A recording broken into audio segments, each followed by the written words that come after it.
बिस्मिल्लाहिर्रहमानिर्रहीम। अस्सलाम वालेकुम।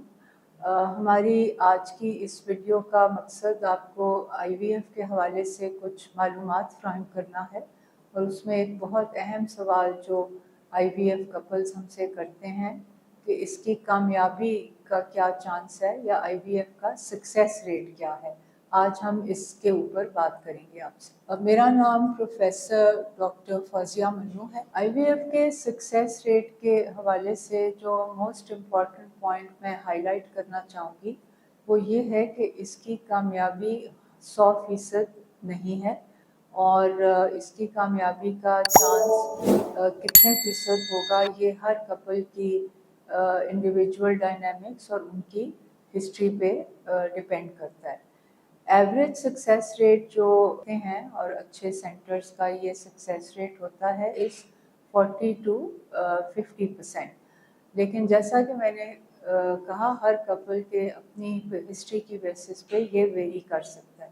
सक्सेस रेट को अंडरस्टैंड करने के लिए थोड़ा सा बैकग्राउंड ऑफ IVF में मैं जाऊंगी। IVF का फर्स्ट बेबी 1978 में पैदा हुआ था इन UK और उस टाइम पे इसका सक्सेस रेट 10% से ज़्यादा नहीं था। ओवर द इयर्स जैसे कि मेडिकल साइंस ने बहुत तरक्की की, IVF में भी बहुत एडवांसमेंट हुई, बहुत नई टेक्नोलॉजी आई और इसका सक्सेस रेट सिग्निफिकेंटली इम्प्रूव करके अब 40 to 50% तक आ गया। मीनिंग कि अगर दो कपल्स ये ट्रीटमेंट लेते हैं तो उनमें से एक में ये कामयाब होगी और दूसरे में नहीं होगी। IVF के सक्सेस रेट से एक चीज़ अंडरस्टैंड करना बहुत ज़रूरी है कि जिन कपल्स को IVF एडवाइस किया जाता है उनमें नेचुरल प्रेगनेंसी या नॉन IVF फर्टिलिटी ट्रीटमेंट के कामयाब होने का चांस बहुत कम होता है